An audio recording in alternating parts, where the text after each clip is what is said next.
GM, everybody. How the heck are we doing on this beautiful Thursday, April 16th? I hope we're doing good. I'm really pumped because today is the very first day that we're doing dual streaming.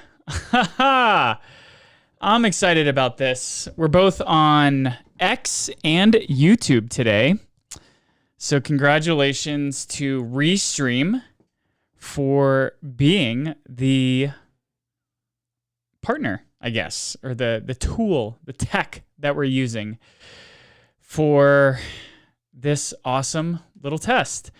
I'm really excited about today because we've got some good-ish news coming out. I don't know. Let's just jump right into it. If you haven't yet, please subscribe to The Smart Economist. It's our weekly newsletter where we use these daily live stream scripts to help craft a newsletter that shapes what has been going on in the broader blockchain and cryptocurrency space using Signal to give you what you need. Let's just jump right into it. The Clarity Act is facing a breakthrough today. Some anonymous sources have said that we're getting close to approval, launch of the Clarity Act. We'll see. Momentum is building in Washington as entities like Coinbase and JP Morgan are willing to come to the table and sign a deal. Really excited about this because discussions among regulators and lawmakers are getting close, and there's only a number of small issues that remain unresolved, according to a report that came out yesterday on Wednesday. One senior policy official noted that there were only 2 to 3 issues, while debate around stablecoin rewards is now in a good place. The Clarity Act will not only define how digital assets are regulated in the U.S., but will also give oversight to SEC and CFTC, and will also address how stablecoins and DeFi platforms should be treated under existing financial rules. The remaining questions in the Clarity Act right now are around areas like DeFi oversight and token classification, which could potentially be resolved in the near term. Of course, no stranger to this stream is the fact that we've been talking about this stablecoin yield as the biggest kicker that has been holding back the Clarity Act. And of course, we had Brian Armstrong in January state that he didn't like the wording for stablecoin yield. That pushed everything back until basically the very end of March.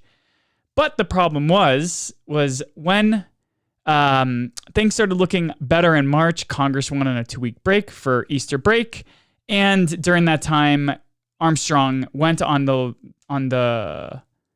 public record stating that we should move forward with the bill now. So now that we have all parties not aligned, but sitting at the table, conversating, talking, we have a path forward. Though the report that came out yesterday says that this path forward isn't without risk, that the final legislative text has yet to be written, and no formal vote is scheduled. First, this bill has to get through Senate Banking Committee, then it has to be reconciliated or reconciled with the Senate Agriculture Committee, then it needs to be put onto congressional floor for vote, then it needs to be signed into law by Trump. And we're facing a timeline right now because the midterm elections are coming up this year in November. And that basically means that we have until September, October to get this bill put through, because then the congressional seats that are going to be running for re-election will be out on the trail doing their campaigns.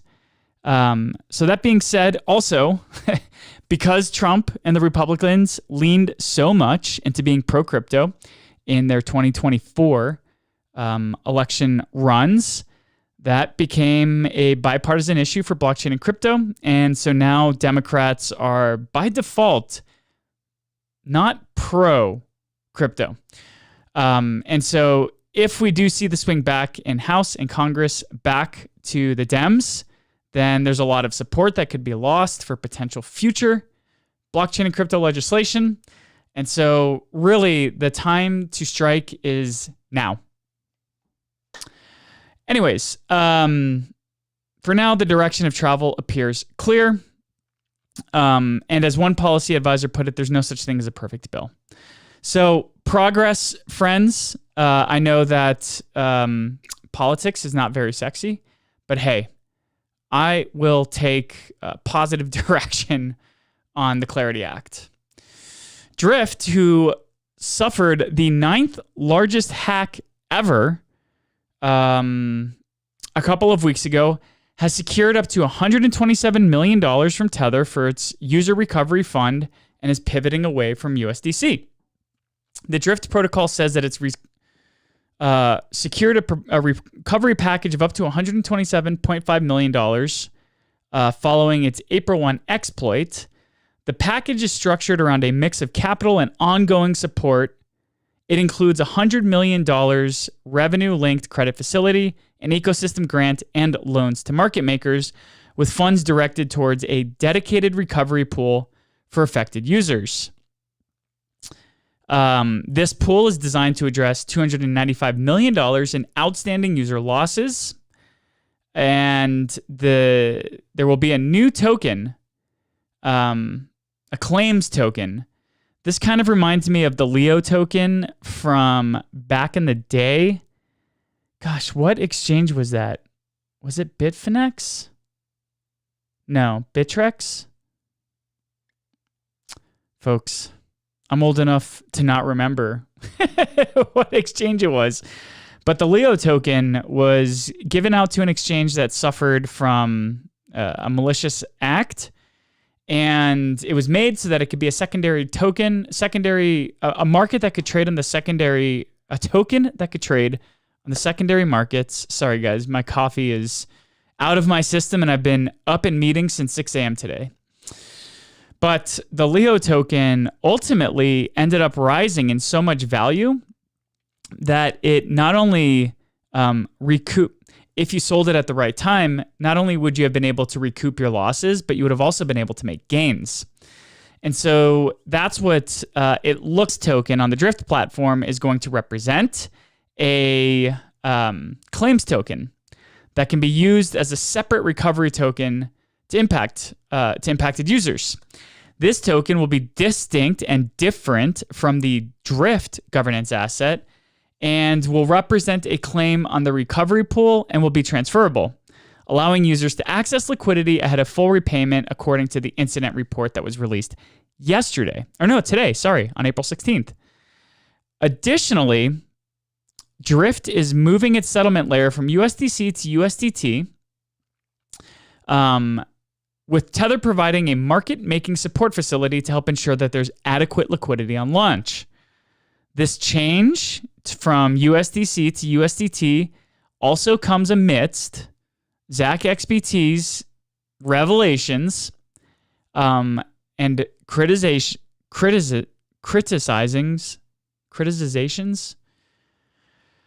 We're having a rough day, folks. After Zach XBT criticized Circle for not freezing USDC funds within the hours after the attack was made on Drift. However, Circle basically said that they were stuck in a moral quandary after the hack because Circle only freezes funds when the US government asks them to, which the government hadn't asked Circle to do in this instance. So the moral quandary is, what is Circle supposed to do? Are they supposed to just freeze assets on their own account? Are they supposed to make these decisions unilaterally? What instances are they supposed to freeze Circle?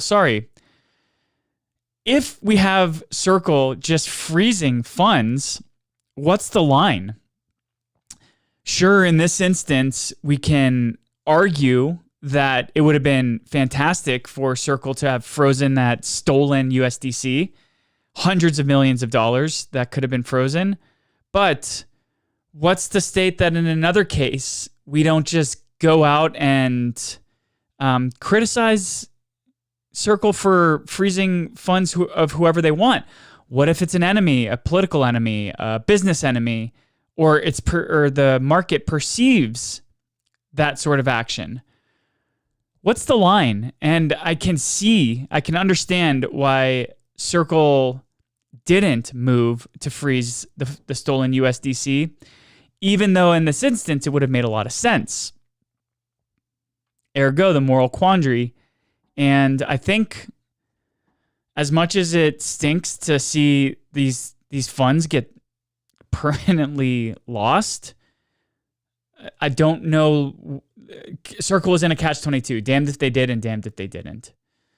So I can't denigrate them, but I'm also not going to sit here and pat them on the back for their decision-making process. Tether, in more Tether story news, Tether has moved a whopping large sum of Bitcoin, 951 Bitcoin, from a Bitfinex wallet to its treasury. Tether's Bitcoin reserve now totals 97,141 Bitcoin. They're the second largest holder among private companies behind Block One. Block One, man.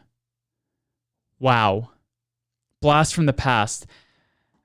Block One was the entity that fundraised and was spearheaded to build out the EOS ecosystem, EOS, which was one of the killer blockchain projects circa 2017.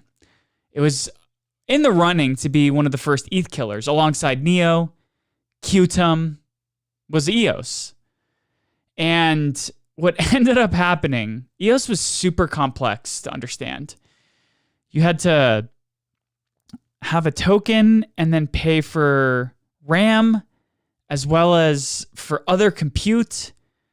It was a complex kind of algebra that determined what your network costs were going to be.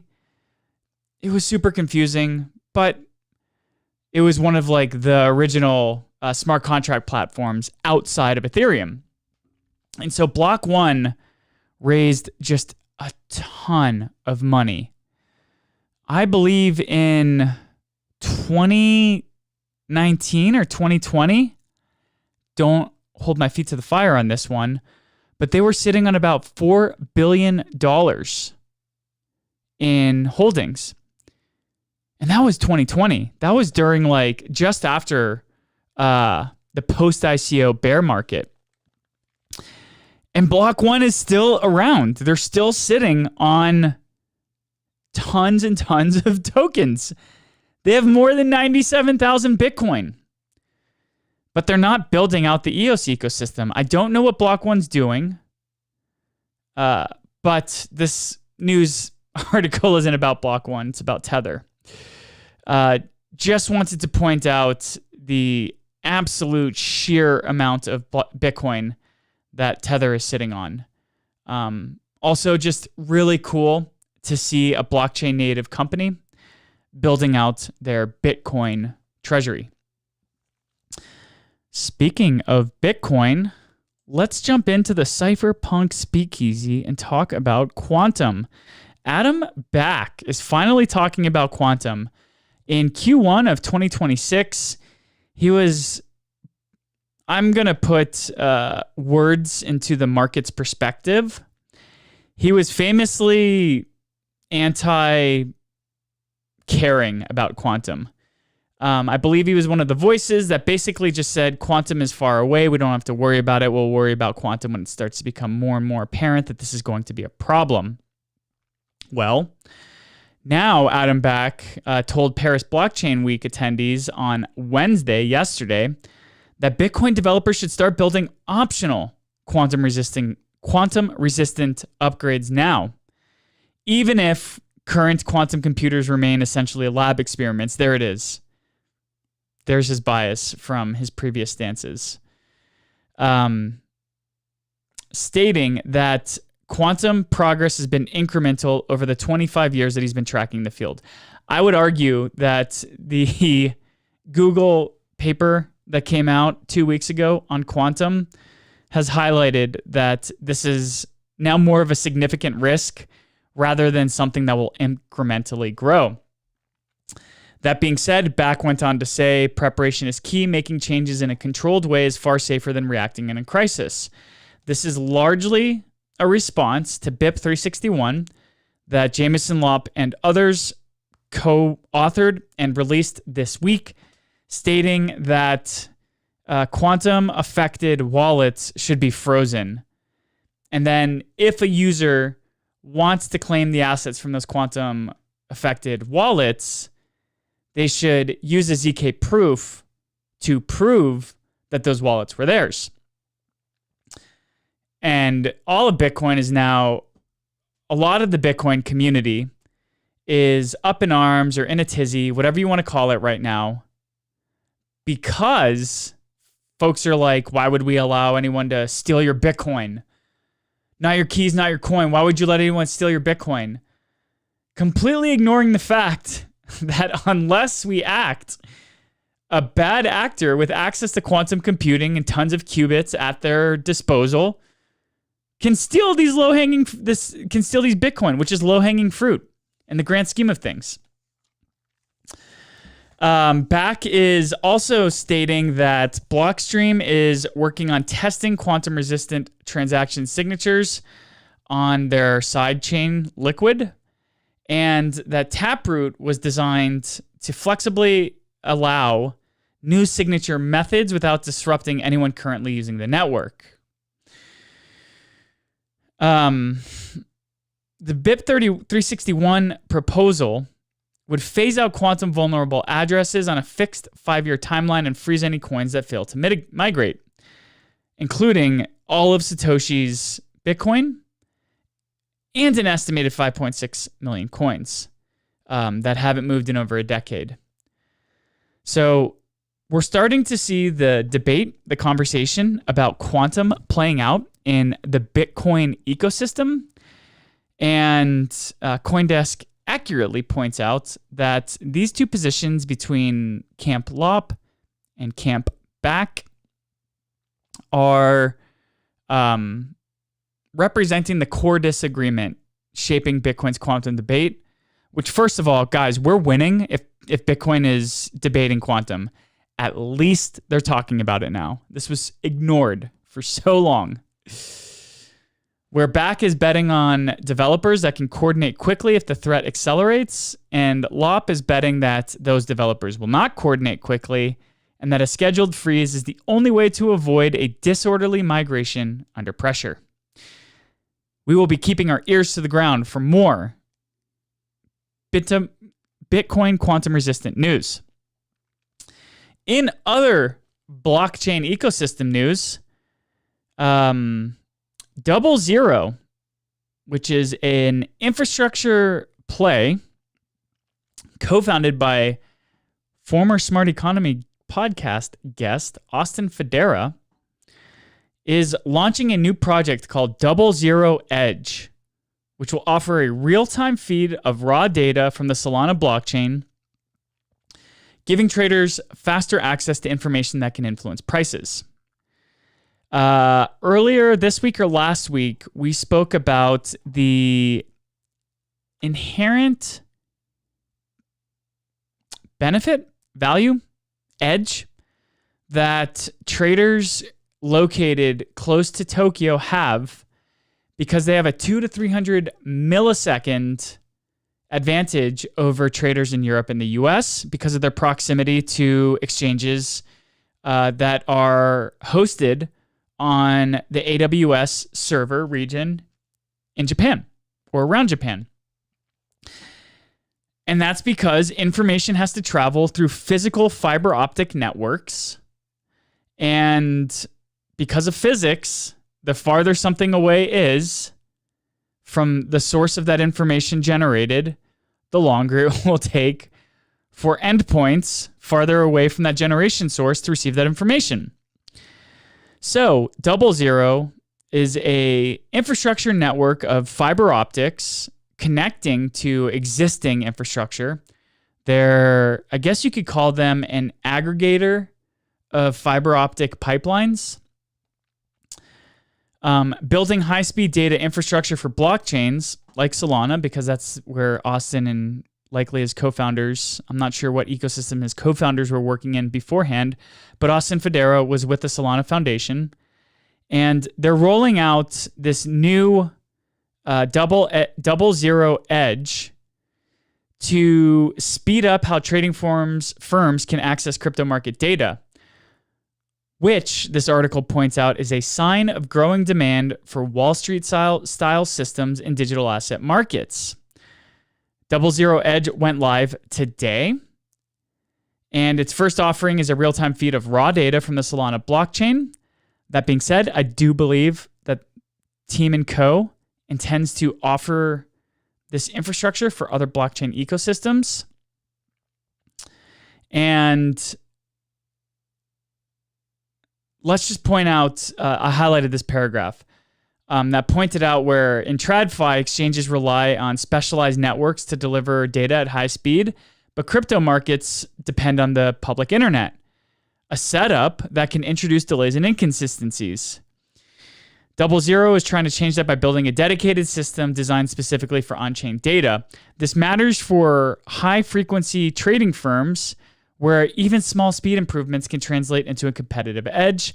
This leans in to what we were talking about just a moment ago and also last week with information that's stored on AWS Japan region and the edge that those located closer to that region have when trading, particularly high-frequency trading firms. 00 Edge works by sending data over a private fiber network using multicast, which is a method commonly used in TradFi markets to simultaneously distribute data to multiple participants. Validators on the Solana network will be able to earn additional revenue by supplying data to the platform, while traders will pay to subscribe to the feeds using USDC. At first, I didn't get what 00 was aiming to do when they launched just over a year ago. And the more I've listened to Austin speak on podcasts and at conferences, the more it makes sense. And Austin comes from the Solana ecosystem, which Solana is building itself to be a decentralized stock market. And so it also only makes sense that this is where he landed, building infrastructure for these types of services. So I'm not sure if this benefits you and I, the layman, the everyday person, the journeyman of the blockchain and crypto space, your everyday retail user. But this is a stepping stone in the institutionalization of blockchain networks and cryptocurrency tokens and their integration into traditional finance. I want to start talking more about Hyperliquid. I realize after, frankly, working with my AI agents to delve into the concepts that we've spoken about on Crypto Coffee and Blockchain Beer, a space I host every Friday, on podcast episodes dating back to 2022, looking at concepts that we've spoken about, and there is a large gap of Hyperliquid. And why I ignored it in the past is because to me, Hyperliquid just seemed like another decentralized trading platform. We have plenty of DeFi platforms. Hyperliquid kind of made it onto my radar because of perps and decentralized perps. which is kind of what made Hyperliquid really pop off and become part of the zeitgeist. But again, I've been covering projects dating back to 2020 that were building out perpetual futures trading. That wasn't necessarily unique or novel. Hyperliquid also had its own issues with centralization concerns because its validator network, which and this is why I need to do more coverage of Hyperliquid and research on my own. But the last time I was looking into Hyperliquid was when they had issues with the Jelly token.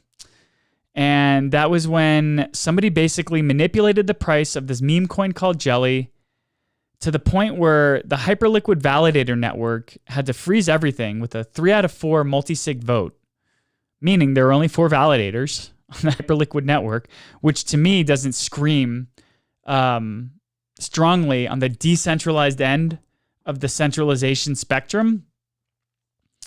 And so that's why I wrote it off with my own bias.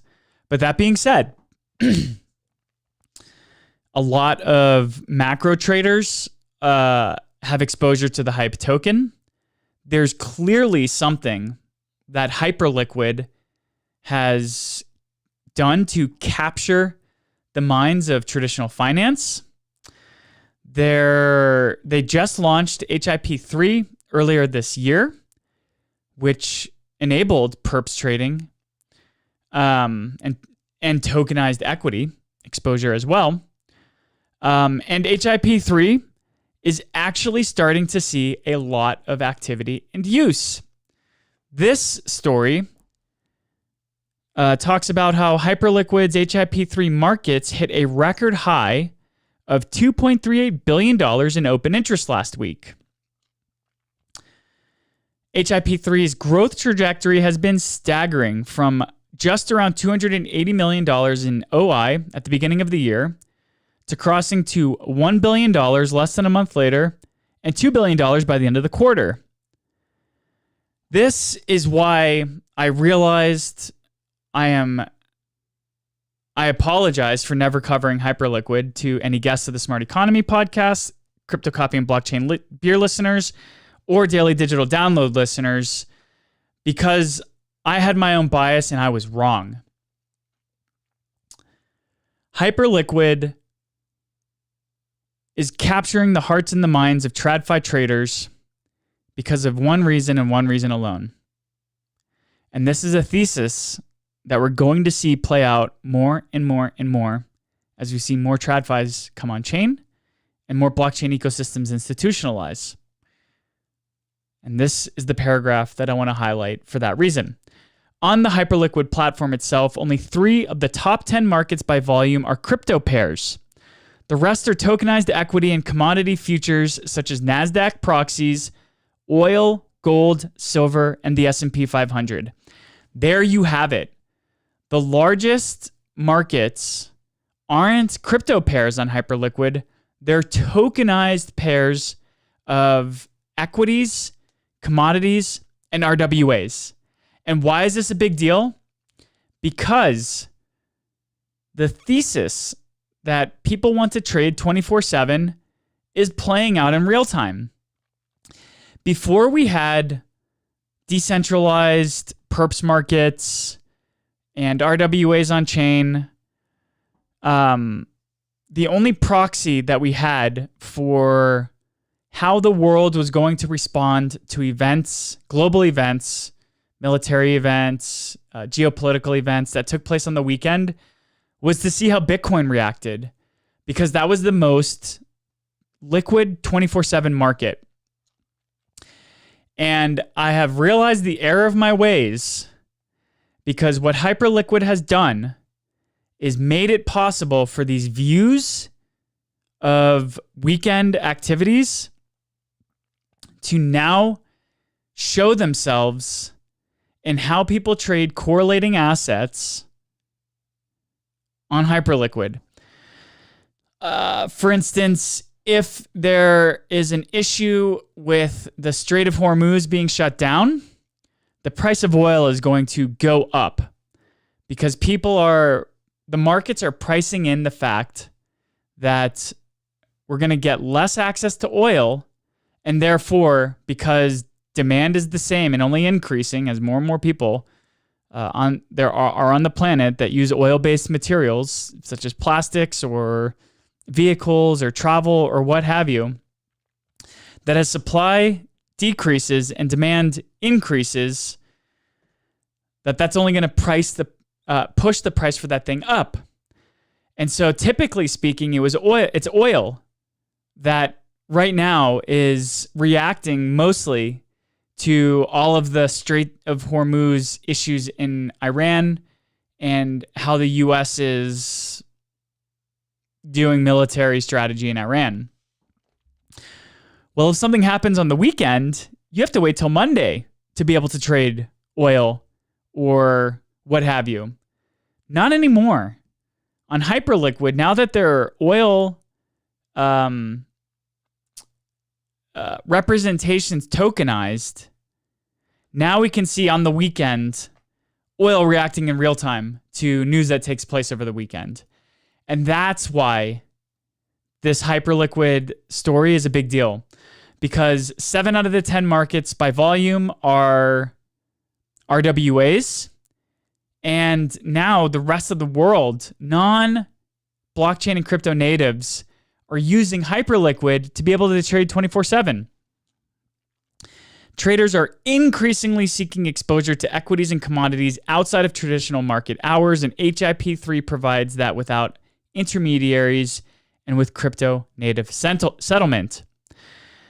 This is why I also want to pound the table about this. And if we go back to my top 5 killer use cases for 2025, RWAs was one of them.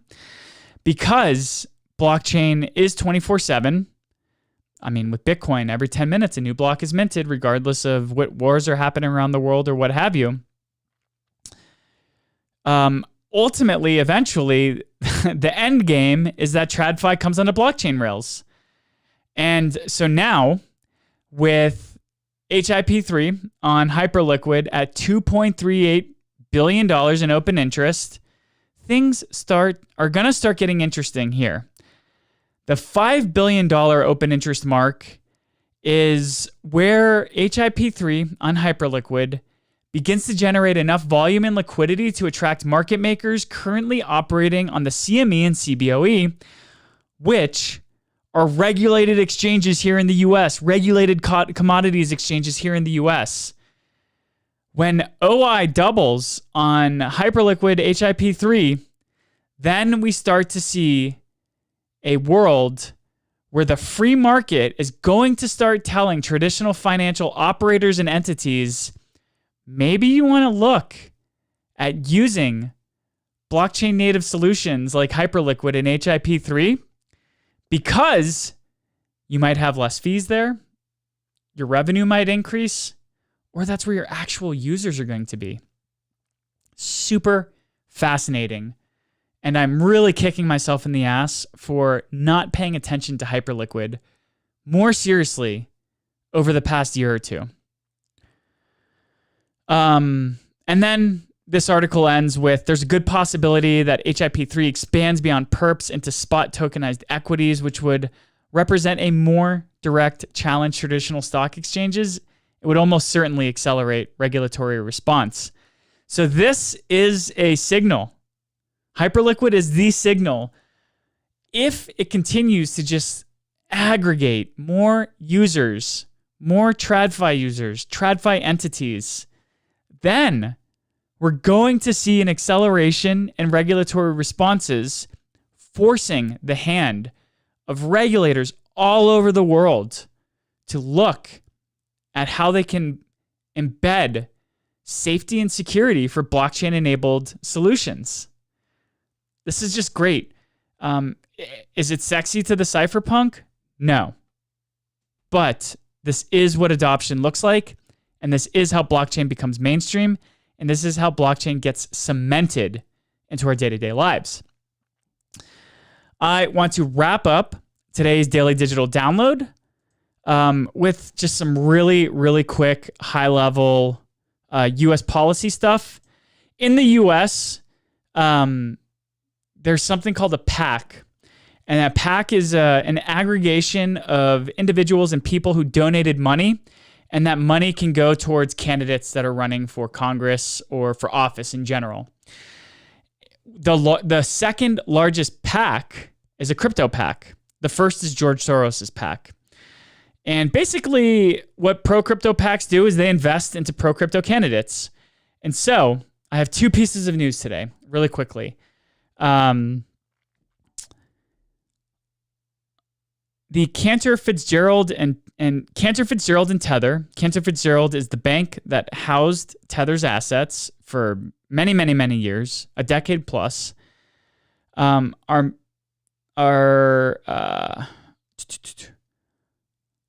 have a PAC called the Fellowship PAC. And that PAC has spent over $1 million on advertising for candidates, including Republican Senate candidates Nate Morris in Kentucky, Pete Ricketts in Nebraska, and Republican House candidate Clay Fuller in Georgia. Why is this important? Well, for better or worse, crypto is bipartisan right now. A lot of Republicans support it.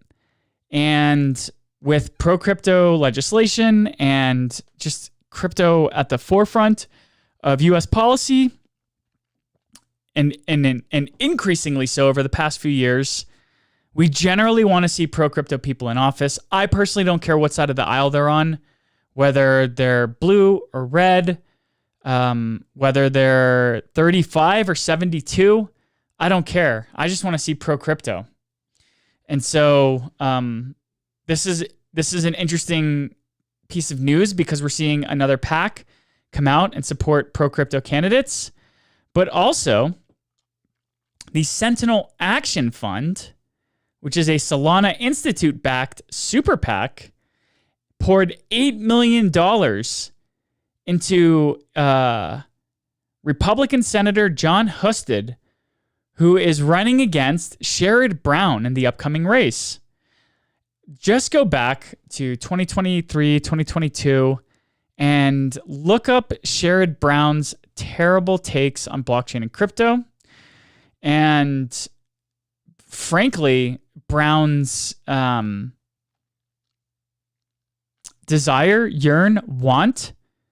to shut down the blockchain industry.